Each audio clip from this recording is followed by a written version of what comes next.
नमस्कार। प्राइम समाचारमा स्वागत छ। म संगीता कटुवाल। म दृष्टिवाणी धिताल। सुरु गरौं अहिलेसम्मका प्रमुख समाचारबाट। सत्तारूढ 3 दलद्वारा 21 बुँदे आरोप लगाउँदै प्रधान न्यायाधीश विरुद्ध महाभियोगको प्रस्ताव दर्ता। राणा निलम्बनमा, कार्की कायम मुकायम 2/3 पुर्याउन सकस। प्रधान न्यायाधीश सहित परामर्श जारी गर्ने सबै न्यायाधीशलाई महाभियोग लगाउने एमालेको गृह कार्य। सत्ता गठबन्धन नमाने सभामुख सापकोटालाई हटाउने चेतावनी। तत्कालीन नेकपा माओवादीले सशस्त्र विद्रोह सुरु गरेको 27 वर्ष पूरा। द्वन्द्व पीडितहरूले अझै न्याय पाएनन्। माओवादीहरूलाई एकताबद्ध हुन प्रचण्डको आह्वान। आगामी स्थानीय तह निर्वाचनमा 1,79,00,000 मतदाता पुग्ने आयोगको अनुमान। वैशाख 29 गतेसम्म 18 वर्ष पुगेकाले भोट हाल्न पाउने तयारी तीव्र। बैंकहरूले निक्षेपको ब्याजदर बढाएसँगै कर्जाको ब्याजदर पनि बढ्ने निश्चित। उद्योग व्यवसाय थप शिथिल हुने चिन्ता। मूल्य वृद्धि समेत आकाशिने प्रक्षेपण। अमेरिका सहित 1 दर्जन बढी राष्ट्रद्वारा तत्काल युक्रेन छाड्न आफ्नो नागरिकलाई निर्देशन। आक्रमण गरे रुसलाई महँगो पर्ने अमेरिकाको चेतावनी। र बेजिङ विन्टर ओलम्पिकमा नर्वे पदको तालिकाको शीर्ष स्थानमा, जर्मनी दोस्रो र अमेरिका तेस्रो स्थानमा।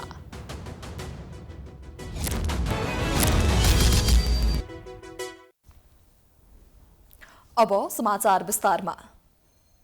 लामो समयदेखि सहकर्मी न्यायाधीश र कानून व्यवसायीको विरोधको सामना गर्दै आएका प्रधान न्यायाधीश चोलेन्द्र शमशेर राणा विरुद्ध सत्तारूढ गठबन्धनमा रहेका दलहरूले आइतबार संसद सचिवालयमा महाभियोगको प्रस्ताव दर्ता गराएसँगै उनी निलम्बनमा परेका छन्। महाभियोगको पत्र हात परेपछि अदालतबाट बाहिरिनु अघि राणाले यसको सामना गर्ने बताएका छन्। एक रिपोर्ट। लामो समयदेखि सहकर्मी न्यायाधीश तथा कानून व्यवसायीहरूको विरोधको सामना गर्दै आएका प्रधान न्यायाधीश चोलेन्द्र शमशेर राणा विरुद्ध महाभियोग दर्ता भएसँगै उनी निलम्बनमा परेका छन्। 5 दलीय सत्तारूढ गठबन्धनका प्रमुख 3 दल नेपाली कांग्रेस, नेकपा माओवादी केन्द्र र नेकपा एकीकृत समाजवादीका 98 जना सांसदको हस्ताक्षर सहित महाभियोगको प्रस्ताव दर्ता गर्न कानून मन्त्री दिलेन्द्र प्रसाद बडु नै संसद सचिवालय पुगेका थिए।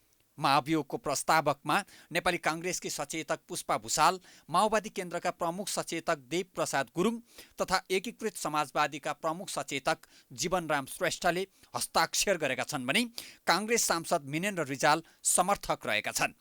प्रधान न्यायाधीश राणा न्यायिक मर्यादामा रहन तथा न्यायालयको विवादलाई निकास दिन असक्षम भएका कारण महाभियोग दर्ता गर्नु परेको सत्ता गठबन्धनको दाबी छ। एउटा अवधिभित्र जुन प्रक्रिया जुन प्रयत्न हुनुपर्थ्यो नभएर न्यायपालिकामा जुन अवरोध थियो त्यो अब संवैधानिक बाटोबाट त्यो अवरोध पुग्छ र न्यायपालिकाले एउटा संवैधानिक प्रक्रियाबाट अब न्यायपालिका सञ्चालन हुन्छ भन्ने अवस्था बनेको छ। प्रधान न्यायाधीश राणाले अदालतमा बिचौलियालाई बढावा दिएको, संवैधानिक निकायमा भागमण्डा गरेको, अदालतलाई अनियमितता र भ्रष्टाचारको थलो बनाएको तथा सरकारमा समेत भाग खोजेको आरोपसहित गत कार्तिक 14 गतेदेखि सर्वोच्चका न्यायाधीश तथा कानून व्यवसायीले उनलाई बहिष्कार गर्दै आएका थिए। इजलास नै बहिष्कार गरेर गरिएको विरोध बढ्दै गएपछि सेवाग्राही पनि मर्कामा परेका थिए। राणालाई इजलास बाहिर राखेर गोला प्रथाका आधारमा पेशी तोकिन थालिएपछि न्यायालयको विवाद केही शान्त बनेको थियो। तर प्रधान न्यायाधीशको अनिवार्य उपस्थिति रहनुपर्ने न्याय सेवाका अन्य कामहरू भने ठप्प हुन थालेपछि सरकारलाई यो विवादको निकास दिनै पर्ने बाध्यता आइपरेको हो। वर्तमान प्रधान न्यायाधीशले न्यायालयको निष्पक्ष र स्वतन्त्र ढङ्गले न्यायालयको सञ्चालन गर्न सक्नु भएन, त्यसको नेतृत्व गर्न सक्नु भएन र संविधानले दिएको क्षेत्र अधिकार अनुसारको जिम्मेवारी पुरा गर्न सक्नु भएन। कारणले गर्दाखेरि चाहिँ हामीले संविधानले दिएको अधिकार अनुसार संविधानको धारा 101 र उपदफा 2 अनुसारको चाहिँ 1/4 सांसदहरूले महाभियोग प्रस्ताव दर्ता गर्न पाउने व्यवस्था अनुसार चाहिँ यो प्रस्ताव दर्ता गरेका छौँ। सत्तारूढ गठबन्धनले न्यायालयको विवादलाई किनारा लगाउने प्रयास सुरु गरेकोमा निरन्तर विरोध गर्दै आएको नेपाल बार एसोसिएसनले सकारात्मक रूपमा लिएको छ। नेपाल बारका अध्यक्ष चण्डेश्वर श्रेष्ठले महाभियोगमा प्रमुख प्रतिपक्षी एमाले समेत साथ दिने विश्वास व्यक्त गरेका छन्। प्रतिपक्ष दलको प्रमुखज्यूसँग हामीले भेट्दाखेरि उहाँले के भन्नुभएको छ भन्दाखेरि 20% चाहिँ भ्रष्टाचार रोक्नको लागि तपाईँहरू आउनुभएको छ, 100% बनाएर आउनुहोस् न, म पनि सहयोग गर्न तयार छु भन्नुभएको छ। त्यस कारणले गर्दाखेरि उहाँले 100% भन्नुभएकोमा 20% त अब पुरा भयो नि, त्यसमा उहाँहरूले साथ दिनुपर्दछ। जहाँसम्म अरू 40-80% अरू 4 जना न्यायाधीशहरूको सम्बन्धमा छ, मलाई त्यसो लाग्दैन उहाँले त्यो प्रक्रियामा जानु होला जस्तो लाग्दैन। नेपालको इतिहासमा महाभियोगको सामना गर्ने दोस्रो प्रधान न्यायाधीश बनेका राणाले महाभियोगको सामना गर्ने तर राजीनामा नदिने बताएर सहज रूपमा यो विवादको निरूपण नहुने सङ्केत गरेका छन्।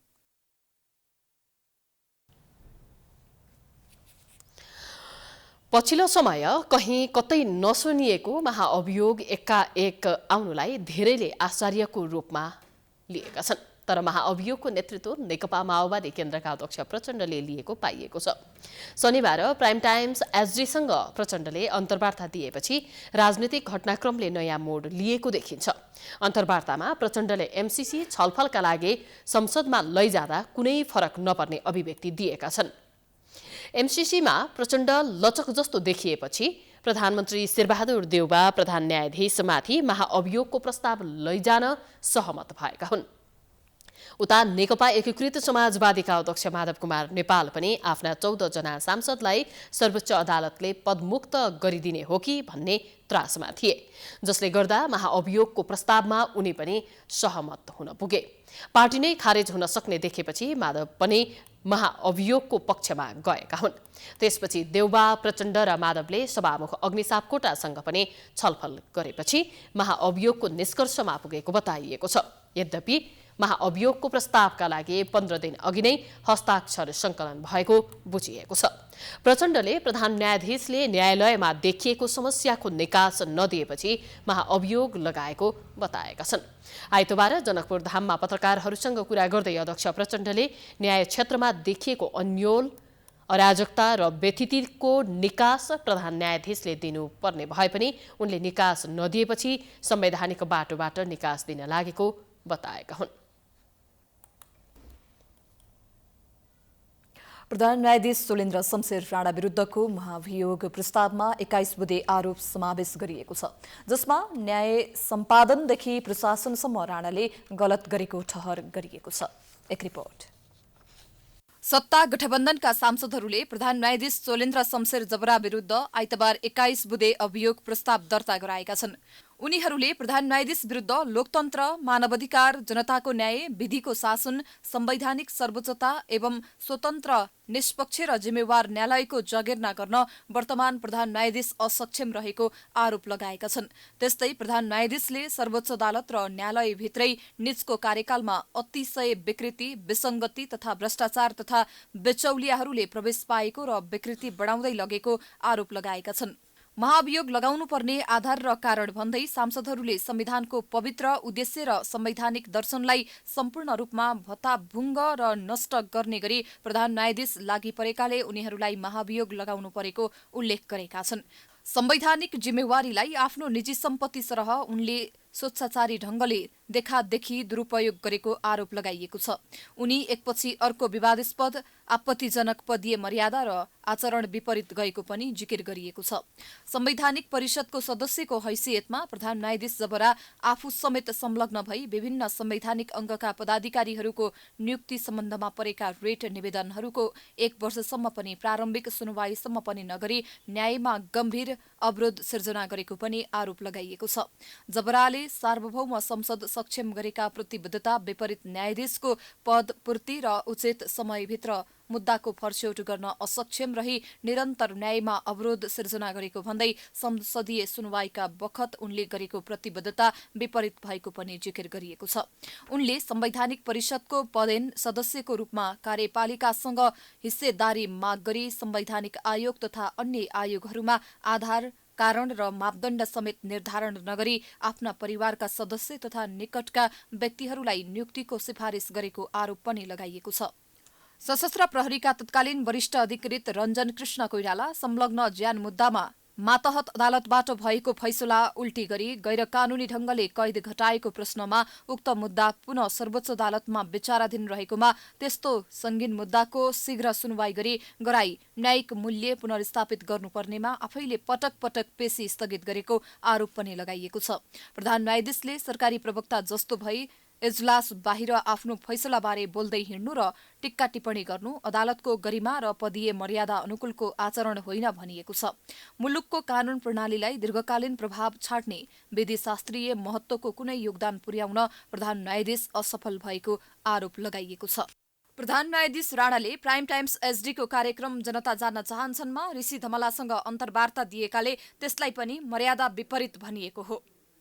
यो पदको चाहिँ संविधानले चाहिँ मेरो बाँकी 13 महिना हो ऋषिजी होइन, तर 13 महिना बिचमा त आज ठिक छ भोलि के हुन्छ ऋषिजी त्यो होइन त्यस्तो होइन भन्नाले मैले भन्न खोजेको के भने भोलि कसले देखाएको छ र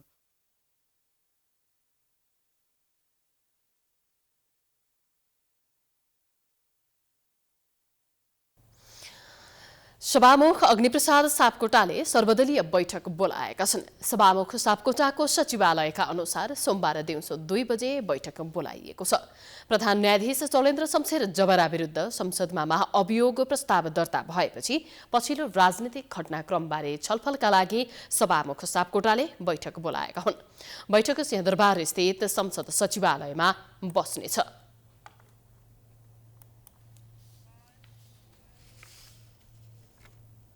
प्रतिनिधि सभाको बैठक फागुन 4 गतेलाई सारिएको छ। प्रधान न्यायाधीश चौलेन्द्र शमशेर जबरा विरुद्ध संसद सचिवालयमा आज महाभियोग दर्ता भएपछि प्रतिनिधि सभा बैठक सारिएको हो। यसअघि संसद बैठक फागुन 2 गते 1 बजे बस्ने तय भएको थियो। संसद सचिवालयले आज सूचना जारी गरी प्रतिनिधि सभाको बैठक फागुन 4 गते दिउँसो 1 बजेसम्मका लागि सारिएको जनाएको छ। सरकारले आगामी संसद बैठकमा एमसीसी टेबल गर्ने तयारी पनि गरेको छ। नेपाली राजनीति फेरि एकपटक गम्भीर संकटमा फस्ने देखिएको छ। आइतबार एकाएक सत्ता गठबन्धनमा रहेका ठूला 3 दलका 98 जना सांसदको हस्ताक्षरमा प्रधान न्यायाधीश चौलेन्द्र शमशेर राणा विरुद्ध महाअभियोगको प्रस्ताव दर्ता गरेपछि मुलुकको राजनीतिक तरङ्गित भएको छ। राणा विरुद्ध दर्ता गरिएको महाअभियोग संसदबाट पारित हुनु सत्तारूढ दललाई प्रतिपक्ष एमालेको साथको आवश्यकता रहेको छ। प्रधान न्यायाधीश विरुद्धको महाअभियोगमा एमालेको धारणा के छ त? यो पनि अहिलेको चासोको विषय बनेको छ। एक रिपोर्ट। प्रधान न्यायाधीश चौलेन्द्र शमशेर राणा विरुद्ध सत्तारूढ दल नेपाली कांग्रेस, नेकपा माओवादी केन्द्र र एकीकृत समाजवादीका 98 जना सांसदले हस्ताक्षर गरेको महाअभियोग प्रस्ताव संसदमा दर्ता भएको छ। राणा निलम्बनमा परेका छन्। यो प्रक्रिया टुङ्ग्याउन अब 11 सदस्यीय संसदीय समिति बन्नेछ। समितिले काम सकेपछि मात्रै प्रस्ताव सदनमा निर्णयार्थ प्रस्तुत हुनेछ। यो प्रक्रियामा लामै समय लाग्नेछ। त्यो बेलासम्म राणाले प्रधान न्यायाधीशको हैसियतमा कुनै काम गर्न पाउने छैनन्। महाभियोग प्रस्ताव पारित हुन प्रतिनिधि सभाको तत्काल कायम रहेको सम्पूर्ण सदस्य संख्याको 2/3 अर्थात् 181 सांसदको समर्थन चाहिन्छ। त्यसका लागि अहिले सत्तारूढ गठबन्धनसँग आवश्यक सांसद छैनन्। सत्तारूढ दलसँग तीतो सम्बन्ध रहेको एमालेको सहयोग बिना प्रधान न्यायाधीश विरुद्धको प्रस्ताव पारित हुन सक्दैन। अहिले एमाले भने राणा विरुद्ध महाअभियोग लगाउने कुराको विपक्षमा छ। एमालेले सरकार र प्रतिपक्ष बीच संवादको सकारात्मक पहल सुरु हुँदा प्रधान न्यायाधीश विरुद्ध अविश्वासको प्रस्ताव दर्ता गरेर मुठभेडको अवस्था सिर्जना गरेको आरोप लगाएको छ। यही कारण स्थानीय चुनाव नगराउने षड्यन्त्र सुरु भएको बताउने एमालेले महाअभियोगमा साथ दिने कुरामा बलियो आधार देखिँदैन। उता एमालेका महासचिव शङ्कर पोखरेलले पारित नहुने महाअभियोग स्थानीय निर्वाचनलाई भाट्ने नियतले दर्ता भएको आरोप समेत लगाएका छन्। केही समय अगाडि सत्ता पक्ष र प्रतिपक्षका बीचमा जुन संवाद सुरु भएको थियो त्यसबाट अत्तालिएको पक्षले प्रभोग गर्यो भन्ने म ठान्छु। एक प्रकारले नेपालमा बन्दै गरेको जुन राजनीतिक वातावरण छ त्यसलाई बिथोल्ने प्रयासका रूपमा यो अगाडि आएको छ। अर्कोतर्फ भर्खरै सरकारले स्थानीय तहको निर्वाचनको मिति घोषणा गरेको थियो, त्यो कतिपयका लागि स्वीकार्य थिएन र अहिले जुन प्रकारका गतिविधिहरू भइरहेका छन्, बनिरहेको निर्वाचनको माहौललाई बिथोल्ने प्रयासका रूपमा पनि यो अगाडि बढाउन खोजिएको आशंका गरिएको छ। पछिल्लो समय एमाले प्रधान न्यायाधीश राणाप्रति सहानुभूति देखाउँदै उनी विरुद्ध महाभियोग दर्ता भए परमादेश जारी गर्ने, अन्य 4 जना न्यायाधीशमाथि पनि महाभियोग लगाउनु पर्ने अडान राख्दै आएको थियो। नेकपा एमालेका नेता शेरबहादुर तामाङ राणा विरुद्ध महाभियोगको प्रस्ताव राजनीतिक अस्थिरता निम्त्याउन रचिएको षड्यन्त्र भएको दाबी गर्छन्। साथै उनले स्थानीय तहको निर्वाचन नगर्ने षड्यन्त्रलाई एमालेको साथ नरहने प्रतिक्रिया दिएका छन्। सत्तारूढ दलहरू परमादेश जारी गर्ने, अन्य 4 जना न्यायाधीश विरुद्ध महाभियोग लगाउन तयार भएको खण्डमा मात्रै एमाले यो विषयमा छलफल गर्ने उनले बताए। यति मात्रै नभएर उनले अब एमाले सभामुख अग्निप्रसाद सापकोटा विरुद्ध महाभियोग प्रस्ताव दर्ता गर्ने खुलासा समेत गरेका छन्। अब जुन ढङ्गले महाभियोग प्रस्ताव आयो यो प्रति हाम्रो विमति छ र मुलुकको राजनीतिलाई अझै अस्थिर बनाउने र चुनावलाई धकेल्ने एउटा गलत मनसायका साथ आएको छ यो अविश्वासको प्रस्ताव र यो अविश्वासको प्रस्ताव प्रति हाम्रो समर्थन हुँदैन। तर समर्थन कतिखेर हुन्छ भने हामी पनि हाम्रो बैठक बस्छौँ, बैठक बसेर छलफल गर्दैछौँ कि हामी प्रधान न्यायाधीश सहित 5 जना न्यायाधीशको महाभियोगको कुरा गर्दैछौँ। त्यस पछाडि सभामुखज्यूलाई माथिको महाभियोग हो। यो महाभियोग प्रस्ताव हामी पनि दर्ता गर्छौँ, सम्भवतः हामी त्योतर्फ जान्छौँ र त्यो दर्ता गर्दा ती सबै कुरामा सघाउने स्थिति बन्यो सत्ता पक्षको। त्यति बेला उहाँहरूले राखेको अविश्वासको प्रस्ताव उपर हामी छलफल गर्न सक्छौँ। होइन भने हामी चाहिँ यसरी मुलुकलाई अस्थिरतातर्फ धकेल्ने कुराको हामी पक्षमा हुँदैन। प्रधान न्यायाधीश माथिको महाअभियोग र थप 4 जना न्यायाधीश माथि पनि महाभियोग लगाउने विषयमा छलफल गर्न तथा यो विषयमा प्रष्ट धारणा बनाउन एमाले सचिवालय बैठक र संसदीय दलको बैठक बोलाएको छ। सत्तारूढ र प्रतिपक्षी दलबीच केही शान्त हुन थालेको राजनीतिक द्वन्द्वलाई महाभियोगले फेरि तताउने पक्का छ, जसले गर्दा मुलुक फेरि एकपटक राजनीतिक सङ्कटमा फस्ने देखिन्छ। क्यामेरामा अमृत भट्टका साथ प्रकाश बमको रिपोर्ट। समाचारको सिलसिला जारी छ, हामी विश्रामपछि आउँछौँ। बाँकी समाचारको साथमा विश्रामपछि स्वागत छ। अब बाँकी समाचार। राजनीतिमा कोही पनि स्थायी मित्र वा शत्रु हुँदैनन्। अहिले नेकपा एमाले र नेकपा माओवादी राजनीतिको फरक कित्तामा उभिएका छन्। प्रतिपक्षी र सत्तारूढ दलमा विभाजित नेपालका 2 ठूला कम्युनिस्ट घटक एमाले र माओवादी केन्द्रबीच फेरि सहकार्य र एकताको चर्चा चलिएको छ। के नेकपा एमाले र नेकपा माओवादी बीच तत्काल एकता वा कार्यगत एकताको सम्भव छ त? एक रिपोर्ट। सत्तारूढ गठबन्धनमा राजनीतिक पराकम्पन आइरहँदा राजनीतिका 2 कित्तामा उभिएका नेपालका 2 ठूला कम्युनिस्ट घटक एमाले र माओवादी केन्द्रबीच फेरि एकपटक सहकार्य र एकता चर्चा चलिएको छ। प्राइम टाइम्स एसडीको जनता जान्न चाहन्छन् कार्यक्रममा अध्यक्ष ऋषि धमलासँगको कुराकानीमा नेकपा माओवादी केन्द्रका अध्यक्ष पुष्पकमल दाहाल प्रचण्डले आवश्यकता अनुसार 2 पार्टीबीच सहकार्य र एकता हुन सक्ने बताएपछि यो विषयले नयाँ आकार लिएको छ।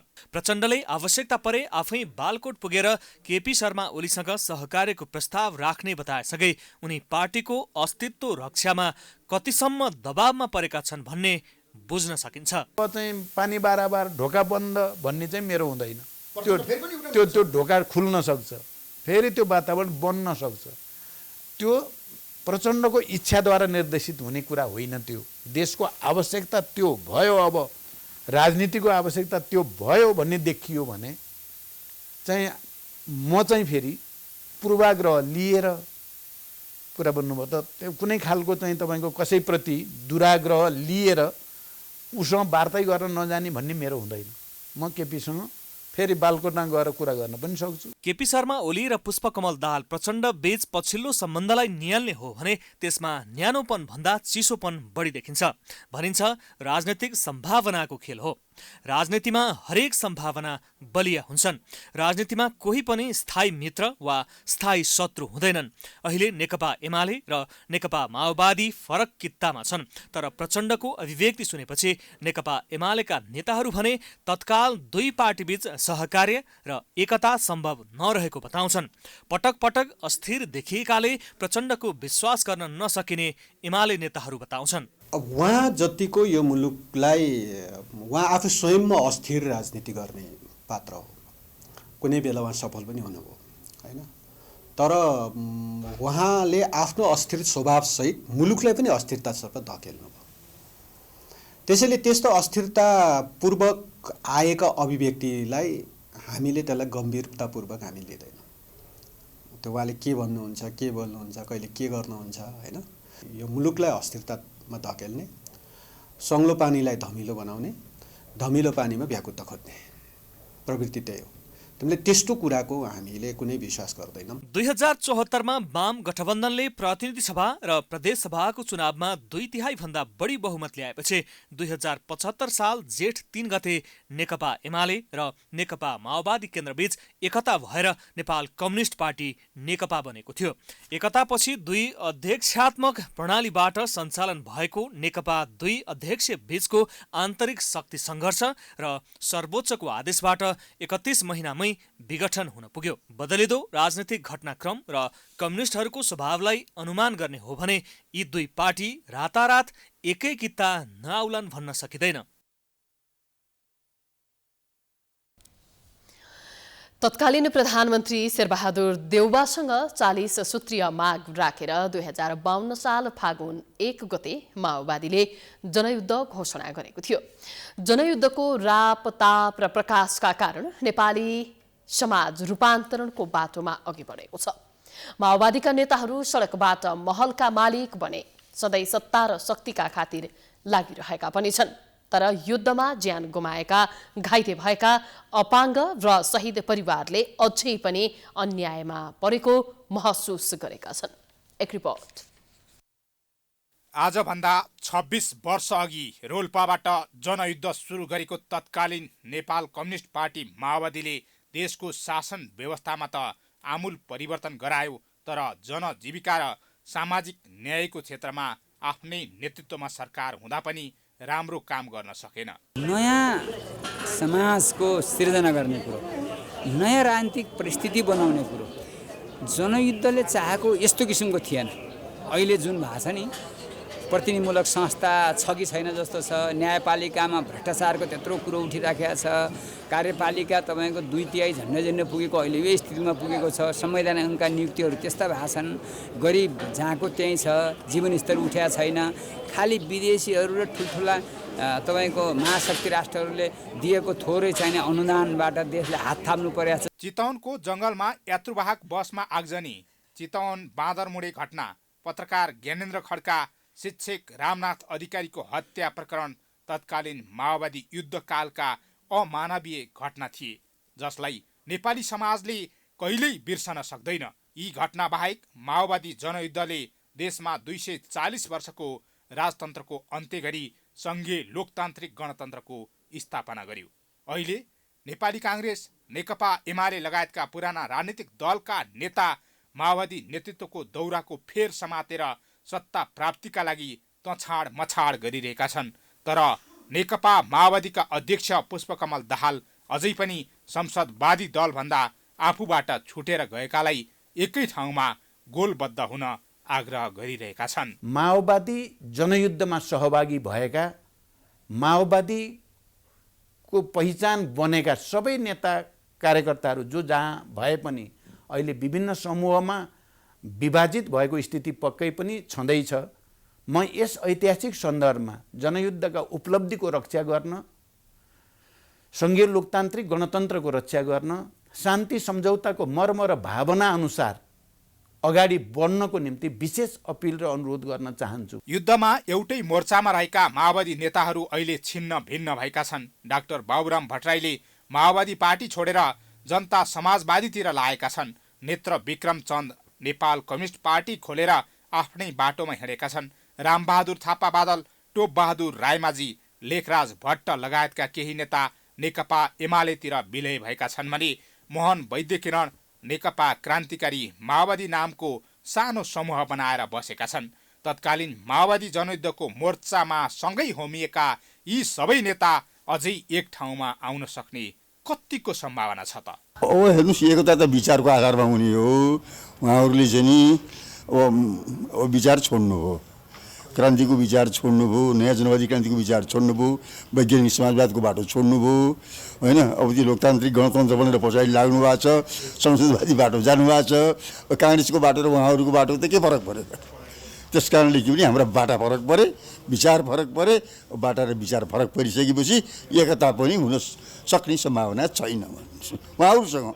उहाँहरूका पार्टीमा भएका अरूमा भएका क्रान्तिकारीहरू जुन छन् तिनीहरूसँग एकताको निम्ति हामीले प्रयास गर्छौँ। फेरि मूल नेतृत्वसँग एकताको सम्भावना छैन। तत्कालीन माओवादी जनयुद्धका केही घाउ नेपाली समाजले बिर्सन नसक्ने खालका भए पनि मुलुकले भने राजनीतिक रूपमा छलाङ मारेको छ।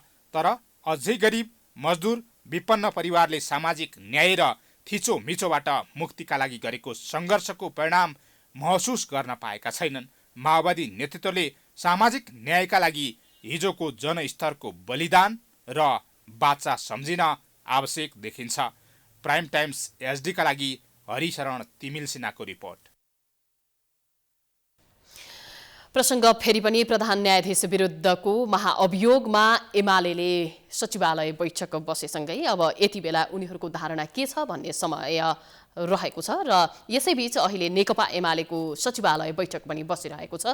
बैठकमा के विषयमा छलफल भइरहेको छ भन्ने ताजा जानकारी दिन हाम्रा संवाददाता केशवराज जोशी प्रत्यक्ष रूपमा जोडिनु भएको छ।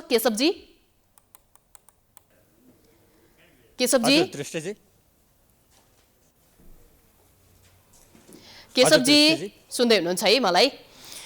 अब बैठक कति बेला सुरु भयो? बैठकमा अहिले के विषयमा कुराकानी भइरहेका छन्? हामीलाई ताजा जानकारी छोटो गराउनुहोस् न, छोटो रूपमा। दृष्टिजी, भर्खरै मात्र बैठक प्रारम्भ भएको छ। 15-20 मिनट जति, 15-20 मिनट पनि होइन, 10-15 मिनट जति भएको छ। र बैठकमा छलफल के कुरामा भयो भनेर ठ्याक्क हामीले जानकारी गराउने भन्दा पनि बैठकमा नेताहरूले भनेपछि भन्ने हो। र पनि हामीले सामान्य अनुमान लगाउन सक्छौँ कि आज जुन किसिमले राजनीतिमा एक किसिमको उतार चढाव भएको छ, जसरी प्रधान न्यायाधीशका विरुद्ध अप्रत्याशित रूपले 81 जसरी महाभियोगको प्रस्ताव दर्ता भएको छ 98 सांसदहरूको हस्ताक्षरसहित सङ्घीय संसद सचिवालयमा सत्ता गठबन्धनका सांसदहरूले जसरी दर्ता गराएका छन् र त्यो महाभियोग प्रस्ताव दर्ता भएपछिको स्थितिको समीक्षा गर्न र त्यसपछिको रणनीति तयार गर्नका निमित्त नेकपा एमाले जो प्रमुख प्रतिपक्षी दल हो र संसदको सबैभन्दा ठुलो दल पनि हो, यो दलका सचिवालयका सदस्यहरू यतिखेर 11 जना सचिवालय सदस्यहरू जो काठमाडौँ उपत्यकामा उपलब्ध हुनुहुन्थ्यो, उहाँहरू अध्यक्ष केपी शर्मा ओलीको निवास बालकोटमा यतिखेर बैठकमै हुनुहुन्छ। बैठक भर्खरै मात्र प्रारम्भ भएको छ। थप के कुराहरूमा छलफल अगाडि बढ्नेछ त्यो कुरा बैठकपछि हामीले जानकारी। अब यो राणा विरुद्ध दर्ता गरिएको महाअभियोग यसरी एकाएक आउनुलाई चाहिँ राजनीतिक वृत्तमा कसरी हेरिएको छ केशवजी? यसलाई अब सत्ता गठबन्धनले विशेष गरेर औपचारिक अभिव्यक्तिहरूमा विशेष गरेर जसरी अनिर्णयको बन्दी भयो अदालत र त्यो अदालतको मूल नेतृत्वको हैसियतले प्रधान न्यायाधीशले त्यसको नेतृत्व गर्न सकेनन्, निकास दिन सकेनन् भनेर जुन तर्कहरू पेश गरिरहेका थिए, ती तर्कहरूमा त्यति दम किन देखिँदैन भने यो विवाद सुरु भएको अदालत न्यायालय अवरुद्ध भएको आज 103 दिन भएको छ। यो हिजो आजको मात्रै कुरो होइन। तर प्रधान न्यायाधीशको राजनैतिक जुन सक्रियता अभिवृद्धि हुँदै थियो पछिल्लो समय, न्याय सेवा आयोग, न्याय परिषदका बैठकहरू बोलाउने र एक किसिमको धम्कीपूर्ण भाषाहरू प्रयोग गरेको भन्ने कुराहरू पनि आएको छ। यिनै कारणहरूले गर्दाखेरि सरकारले छिटो अप्रत्याशित रूपमा यो कदम चालेको बुझिएको छ। बैठक कति बजेसम्म सञ्चालन हुन सक्नेछ? कति बजे सम्पन्न होला बैठक? बैठक कति बेलासम्म सम्पन्न होला भन्ने कुरा हामीले अनुमान मात्र लगाउन सक्छौँ, किनभने नेताहरू 11 जना नेताहरू यहाँ हुनुहुन्छ काठमाडौँमा उपलब्ध। उहाँहरू कति लामो समय बोल्नुहुन्छ, केपी शर्मा ओलीले कति बोल्नुहुन्छ, त्यसमा निर्भर हुन्छ त्यस्टेजी। हस्, जानकारीका लागि धन्यवाद केशवजी। हामीले यति बेला नेपाली राजनीतिमा फेरि पनि एकपटक न्यायालयको विषय उछालिएको छ। यही विषयमा केन्द्रित रहेर नेकपा एमालेको अबको धारणा के हुन्छ, सचिवालयको बैठक बसेसँगै अब के कस्ता किसिमका छलफल हुनेछन्, के कस्ता किसिमका निर्णयहरू हुनेछन् भन्ने सन्दर्भमा केन्द्रित रहेर कुराकानी गरेका थियौँ। प्रधान न्यायाधीश विरुद्धको महाअभियोगमा एमालेको धारणा हामीले बैठक सम्पन्न भएपछि मात्र प्राप्त गर्ने यहाँहरूले जानकारी प्राप्त गरिसक्नु भएको छ। अब बाँकी प्रसङ्ग। कोरोना महामारीको तेस्रो लहरको जोखिम बढेसँगै बन्द भएका शैक्षिक संस्था, रात्रिकालीन व्यवसायहरू आजदेखि सञ्चालनमा आएका छन्। 1 महिनासम्म बन्द भएका विद्यालयहरूमा विद्यार्थीको बाक्लो उपस्थिति देखिएको छ। उता आजैदेखि सरकारले 18 वर्ष माथिका सम्पूर्ण नागरिकलाई खोपको बुस्टर डोज दिन सुरु समेत गरेको छ। एक रिपोर्ट। करिब 1 महिनासम्म बन्द रहेका विद्यालय तथा व्यवसायहरू आइतबारदेखि सञ्चालनमा आएका छन्। कोरोना महामारीको तेस्रो लहरको जोखिम बढेसँगै बन्द भएका जोखिम क्षेत्रहरू खुला भएपछि चहल पहल समेत बढेको छ। खुलेका विद्यालयहरूमा विद्यार्थीको बाक्लो उपस्थिति रहेको छ। कोरोना महामारीका कारण बालबालिकाको पछिल्लो 2 वर्ष यता नियमित रूपमा पठन पाठन गर्न पाएका छैनन्। कोरोना महामारीको 3वटा लहरमा बालबालिकाको पढाइ निकै प्रभावित बन्दै आएका छन्। तर आइतबारदेखि भौतिक उपस्थितिमै पढ्न पाएपछि उनीहरू निकै खुसी देखिएका छन्। मलाई फिजिकल क्लासमा धेरै पढ्न मन लाग्छ। भर्चुअल क्लासमा कुनै स्टुडेन्टहरूले ध्यान पनि दिँदैनन्। एउटा साइडबाट गेम खेल्छन्, अर्को साइडमा फिजिकल क्लास भर्चुअल क्लास चल्छ। त्यही भएर फिजिकल क्लासमा हामीहरू कन्सन्ट्रेट पनि गर्न सक्छौँ हाम्रो पढाइमा। त्यही भएर मलाई फिजिकल क्लास चाहिँ राम्रो लाग्छ। यो अनलाइन क्लास चलेपछि धेरै जस्तो सोसल लेभल हुन सकेको थिएनौँ। अहिले फेरि अलिअलि कुरा गरेर साथीहरूसित मिल्न सकेछ। टिचरहरूसित अलि इन्टरेक्ट गर्न पनि सजिलो हुन्छ। बच्चाहरू बोल्दा पनि बोल्दैनन् थियो नि त अनलाइन क्लासमा। साथीहरूसित इन्टरेक्ट गर्न पनि अलि सजिलो हुँदैछ। त्यही भएर अति नै रमाइलो भइरहेछ। कोरोना महामारीको जोखिम कायमै रहे पनि सङ्ख्यात्मक रूपमा संक्रमण घट्दै गएको र 12 वर्षदेखि 17 वर्षसम्मका 86% बालबालिकाले खोपको पहिलो मात्रा लगाएका छन् भने 40%ले खोपको दुवै मात्रा लगाएका छन्। उता पहिलो मात्रा खोप लगाएका बालबालिकालाई दोस्रो मात्रा लगाउन सुरु गरिएको छ। साथै सरकारले आइतबारदेखि नै 18 वर्षमाथिका सबै नागरिकलाई बुस्टर डोज समेत लगाउन थालेको छ। गएपछि लाइन बस्नु पर्दो रहेछ भनेर अनि त्यो भएर चाहिँ यस्तै 20 जना 25 जना त्यही 10-15 मिनट भन्दा बस्नु पर्दैन। अहिले चाहिँ रेसियो त उस्तै छ हामीकोमा। पहिला 800 1000 लगाउँथ्यो भने अहिले 500 को हाराहारी छ। अहिले हाम्रोमा जोनसन र कोभिसिल्ड एस्ट्राजेनेका 18 माथिको। सबै क्षेत्र खुला भए पनि सरकारले केही कडाई गरेर रात्रिकालीन व्यवसाय सञ्चालन गर्ने अनुमति दिएको छ। आइतबारदेखि खुलेका रात्रिकालीन व्यवसायले राति 10 बजेसम्म मात्रै व्यवसाय सञ्चालन गर्न पाउने भएका छन्। यता स्वास्थ्य तथा जनसङ्ख्या मन्त्रालयले कोरोना संक्रमितको संख्या घटे पनि जोखिम कायमै रहेको हुँदा सावधानी अपनाएर व्यापार व्यवसाय तथा विद्यालय कलेज सञ्चालन गर्न आग्रह गरेको छ। पेसा व्यवसाय हाम्रो आर्थिक गतिविधिहरूलाई पनि निरन्तरता दिनलाई जोखिमका बीचमा पनि हामीले लिन सक्ने सावधानीहरू हामी मानव भएको हिसाबले हामीले गर्न सक्ने व्यवहारहरू सबै गरेर आफू सुरक्षित रहने, अरूलाई पनि सुरक्षित राख्ने भन्ने हिसाबले हाम्रा गतिविधिहरूलाई अगाडि लिएर जानुपर्छ भन्ने हिसाबले सरकारले केही निर्णयहरू गरे अनुसार आजबाट पेसा व्यवसायहरू पठन पाठनका गतिविधिहरू सञ्चालन हुने गरी क्रमशः अगाडि कार्यान्वयनमा आउँदै जाने अवस्था छ। सरकारवाला निकायसँगको समन्वयमा खोप नलगाएका बालबालिकाको हकमा भने आलो पालो गरेर कक्षा सञ्चालन गर्न निर्देशन दिए पनि सरकारले निर्णय गर्नु अगावै विद्यालय तथा कलेजहरूले नियमित कक्षा सुरु गरिसकेका थिए। आइतबारदेखि खुलेका विद्यालयमा भौतिक दूरी तथा जनस्वास्थ्यको मापदण्डको पालना भने कमजोर देखिएको छ। आइतबार 10,115 परीक्षणमा 521 जनामा कोरोना संक्रमण पुष्टि हुँदा कोरोनाबाट 10 जनाको मृत्यु भएको छ। दैनिक गरिएको परीक्षणमा हिजो आज कोरोना संक्रमण वात्तै घटेको छ। आइतबार 10,000 भन्दा बढी परीक्षण गर्दा 521 जनामा संक्रमण पुष्टि भएको छ। संक्रमण दर 7.1 रहेको छ। अघिल्लो साता भन्दा यस साता 16.1% संक्रमण दर घटेको मन्त्रालयले जनाएको छ। अघिल्लो हप्तामा 30% मा भएको संक्रमण दर यो साता 11.4% देखिएको छ। प्रतिशत रहेको छ। जुन पछिल्लो हप्ताको तुलनामा 11%ले कम हो। यो हप्ताको औसत सङ्क्रमण दर 11.9% रहेको छ र गत हप्ताको तुलनामा 16.1%ले कम हो। हामी माझ धेरै व्यक्तिहरू अझै पनि कोभिड-19 विरुद्धको खोप लगाउन बाँकी हुनुहुन्छ र खोप नलगाएका व्यक्तिहरूलाई कोभिड-19 को सङ्क्रमणको हामी कहाँ भइरहेको भेरिएन्ट अथवा सम्भावित नयाँ भेरिएन्टहरूको जोखिमका हिसाबले एकदमै धेरै गम्भीर स्वास्थ्य जटिलता हुन सक्ने अवस्था छ। जनस्वास्थ्यका मापदण्डहरूको पूर्ण रूपमा पालना नगरेको खण्डमा सङ्क्रमण एक व्यक्तिबाट अर्को व्यक्तिमा फैलिन सक्छ।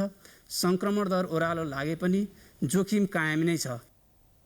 संक्रमण घटे पनि कोरोनाबाट हुने मृत्यु भने घट्न सकेको छैन। आइतबार थप 10 जनाको मृत्यु भएको छ। स्वास्थ्य मन्त्रालयका अनुसार यो सँगै कोरोनाबाट मृत्यु हुनेको संख्या 11,892 पुगेको छ। त्यसैगरी कोरोना संक्रमण पश्चात 3,935 जना निको भएका छन्। आइतबारसम्म सक्रिय संक्रमितको संख्या 22,584 रहेको छ। गत 24 घण्टामा 56,012 जनाले खोप लगाएका छन्।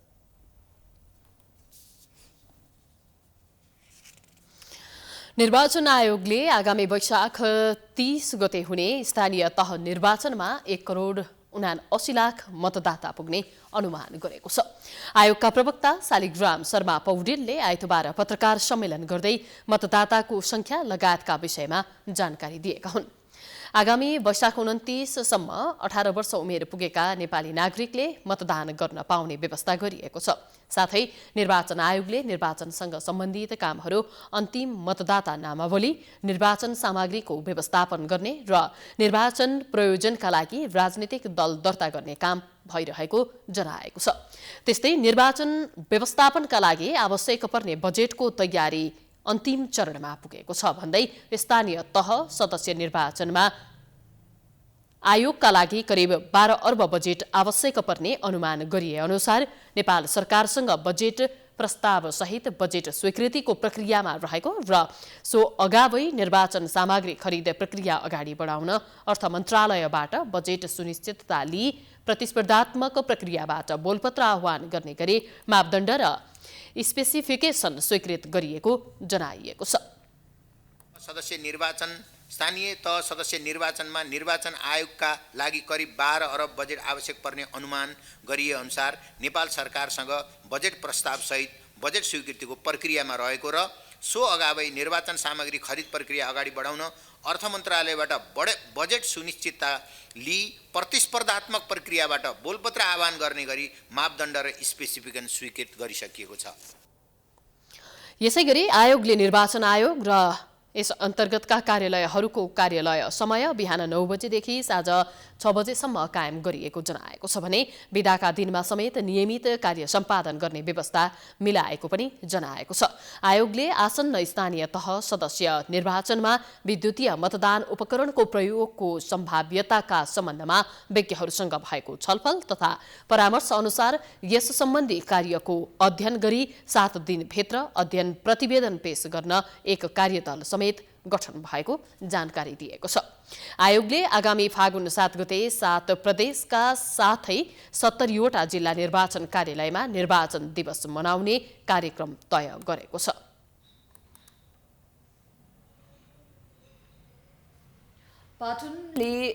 उच्च अदालत पाटनले बतास ग्रुपले सञ्चालनमा जिम्मा पाएको गौशाला स्थित धर्मशाला सञ्चालनमा रोक नलगाउन अल्पकालीन अन्तरिम आदेश जारी गरेको छ। पर्यटन मन्त्रालयले पशुपति स्थित धर्मशालाको सञ्चालन जिम्मा पाएको होटल आनन्द प्रालीसँग सम्झौता रद्द गरेको थियो। त्यसविरुद्ध होटल सञ्चालकले दायर गरेको रिटमा न्यायाधीश नरेश्वर भण्डारीको एकल इजलासले अल्पकालीन अन्तरिम आदेश दिएको हो। उच्च अदालत पाटनले निवेदकको माग बमोजिम अन्तरिम आदेश दिने वा नदिने विषयमा छलफल गर्न आगामी फागुन 9 गते दुवै पक्षलाई छलफलमा झिकाउन समेत आदेश दिएको हो। होटलमा पशुपति क्षेत्र विकास कोषलाई विपक्षी बनाएर दायर गरेको रिटमाथि सुनवाई गर्दै उच्च अदालतले विपक्षीका नाममा 15 दिनको समय राखेर आधार कारण र प्रमाण समेत माग गरेको छ। साथै अदालतले फागुन 9 गतेका लागि अन्तरिम आदेशको छलफलका लागि दुवै पक्षलाई उपस्थित हुन समेत आदेश गरेको छ। यो होटलसँगको 2076 वैशाख 30 गतेको करार सम्झौता अनुसार होटल आनन्दको सञ्चालनमा बाधा नगर्न समेत आदेशमा भनिएको छ।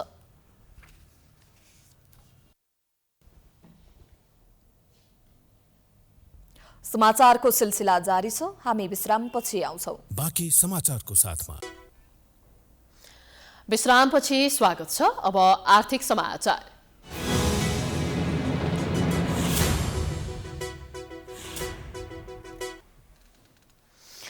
बैंकहरूले निक्षेपको ब्याज दर बढाएसँगै कर्जाको ब्याज दर पनि बढ्ने भएको छ। जथाभावी कर्जा जाँदैन, अनुत्पादक क्षेत्रमा लगानी कम हुन्छ, आयात घट्छ लगायतका कारण ब्याज दर वृद्धि गरेको बैंकहरूको भनाइ छ। अर्कातिर कर्जाको ब्याज बढेर उद्योग व्यवसाय थप शिथिल हुने र यसले मूल्य वृद्धिको मार पनि पर्ने देखिएको छ। उद्योगीहरूले औद्योगिक व्यवसाय र आर्थिक वृद्धिमा नकारात्मक असर गर्ने ब्याज दर वृद्धि तत्कालै स्थगन गर्नुपर्ने माग गरेका छन्। एक रिपोर्ट। आइतबारदेखि लागू हुने गरी वाणिज्य ब्याङ्कहरूले निक्षेपको ब्याज दर बढाएका छन्। चालु आर्थिक वर्षको सुरुदेखि नै निक्षेप बढ्न नसकेको र विदेशबाट आउने रेमिट्यान्स आप्रवाहको आकर्षण कम हुँदा अर्थतन्त्रमा नै नकारात्मक असर पर्दै गएपछि निक्षेपको ब्याज दर बढाउने निर्णय गरिएको ब्याङ्करहरूको भनाइ छ। अहिले करिब 1% बिन्दुले निक्षेपको ब्याज दर वृद्धि भएको हो। वाणिज्य ब्याङ्कहरूको निक्षेपको ब्याज दर 1 वर्षे मुद्दती निक्षेपमा अधिकतम 11.03% पुगेको छ। यसैका आधारमा अब केही समयपछि सोही अनुपातमा नयाँ कर्जाको ब्याज दर पनि बढ्नेछ। लामो समयदेखि तरलताको समस्या भोग्दै आएका ब्याङ्कहरूले अहिले बजारबाट लगानी योग्य रकम उठाउन ब्याज दर बढाएको भनेका छन्। यसले 2 महिनासम्मका लागि ब्याङ्कहरूको लागत बढ्ने उनीहरूको भनाइ छ। राष्ट्रिय अर्थतन्त्रमा फाइदा हुने देखेर मात्र जोखिम मोलेरै ब्याज दर वृद्धि गरेको ब्याङ्करहरू बताउँछन्। विदेशमा भएका हाम्रा जति पनि अब नेप्लिज डायस्पोरामा बस्ने हाम्रा दाजुभाइहरू हुनुहुन्छ, दिदीबहिनीहरू हुनुहुन्छ, उहाँहरूको पैसा पनि नेपाल आउन नसिकिराखेको हो कि भनेको जस्तो देखिन्छ हैन। ती पैसाहरू ल्याउनको लागि पनि र यही आफ्नै देशमा एउटा बचतलाई चाहिँ परिचालन गर्नको लागि प्रोत्साहन मिलोस् भन्ने हिसाबले ब्याङ्कहरूले चाहिँ यो पोलिसी एडप्ट गरेको हो र यसले यदि नाफा हुन्छ भने देशको समग्र अर्थतन्त्रलाई नाफा हुन्छ। तर ब्याङ्कहरूको व्यक्तिगत अथवा ब्याङ्कहरू वाइजको कुरा गर्यो भने यसले हाम्रो खर्च चाहिँ बढाएको हो। त्यो बढेको खर्च बेस रेटमा त रिफ्लेक्ट हुन्छ, तर त्यो बेस रेट तुरुन्तै हामी लागू गर्न चाहिँ पाउँदैनौँ। वैशाखदेखि कर्जाको ब्याज दर पनि वृद्धि हुन्छ। निक्षेपको ब्याज दर बढ्दा जथाभावी कर्जा जाँदैन भन्ने बुझाइ नेपाल राष्ट्र ब्याङ्क र ब्याङ्करहरूको छ। अर्को बढी प्रतिफल पाइने भएपछि पुँजी पलायन हुँदैन भन्ने बुझाइ पनि छ। अब अन्तर्राष्ट्रिय समाचार।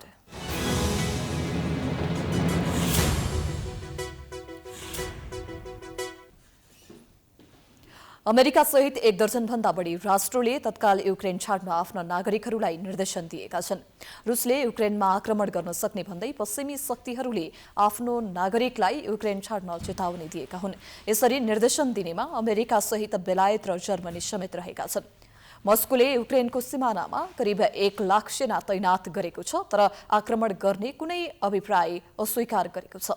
अमेरिकी राष्ट्रपति जो बाइडेनले रुसी राष्ट्रपति पुटिनलाई टेलिफोन गरी युक्रेनमा आक्रमण गरे महँगो पर्ने चेतावनी दिएका छन्।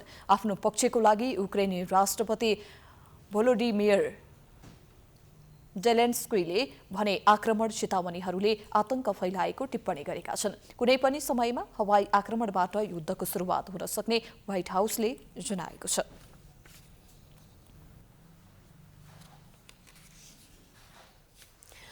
अब खेलकुद समाचार।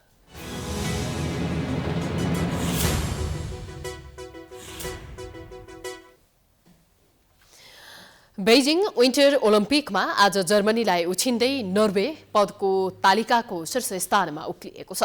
नर्वेले 9 स्वर्ण 5 रजत र 7 कांस्य पदक जितेर पहिलो स्थानमा पुगेको हो। दोस्रो स्थानको जर्मनीले 8 स्वर्ण 5 रजत र 1 कांस्य पदक जितेको छ। तेस्रो स्थानको अमेरिकाले 5 स्वर्ण 5 रजत र 1 कांस्य तथा चौथो स्थानको नेदरल्यान्ड्सले 5 स्वर्ण 4 रजत र 2 कांस्य पदक जितेका छन्।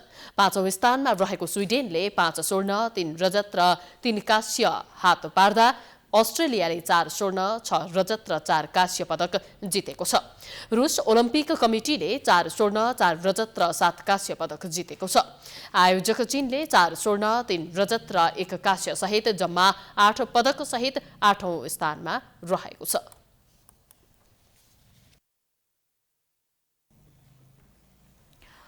शहीद स्मारक ए डिभिजन लीग फुटबलमा न्युरोड टिम एनआरटी र हिमालयन शेर्पा क्लबले बराबरी खेल्दै अङ्क बाँडेको छ। आइतबार भएको खेलमा एनआरटी र हिमालयनले गोल रहित बराबरी खेल्दै अङ्क बाँडेको हो। त्रिपुरेश्वर स्थित दशरथ रङ्गशालामा भएको खेलमा दुवै टोलीले खेल अवधिभर गोलको अवसर निकाल्न सकेनन्। एनआरटीको तुलनामा हिमालयनले बल पोसेसनमा पकड जमाएको थियो तर गोल निकाल्न सकेन। यस बराबरीसँगै एनआरटीले 10 खेलमा 14 अङ्क जोडेको छ।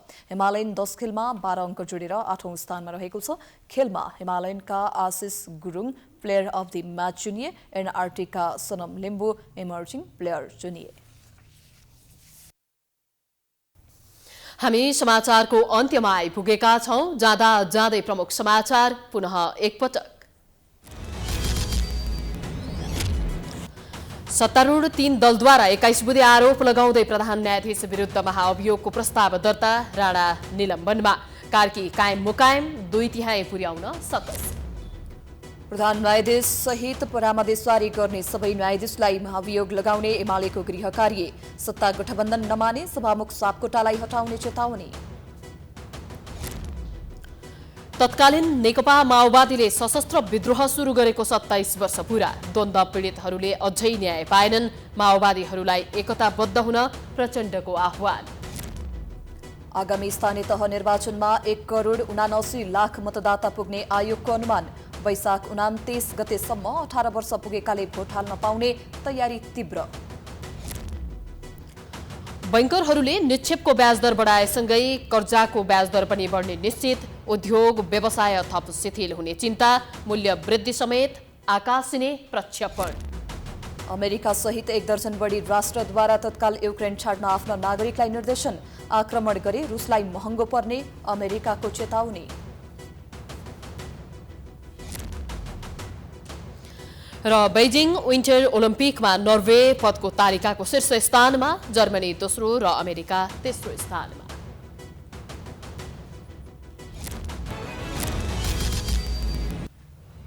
समाचार अहिलेलाई सकियो।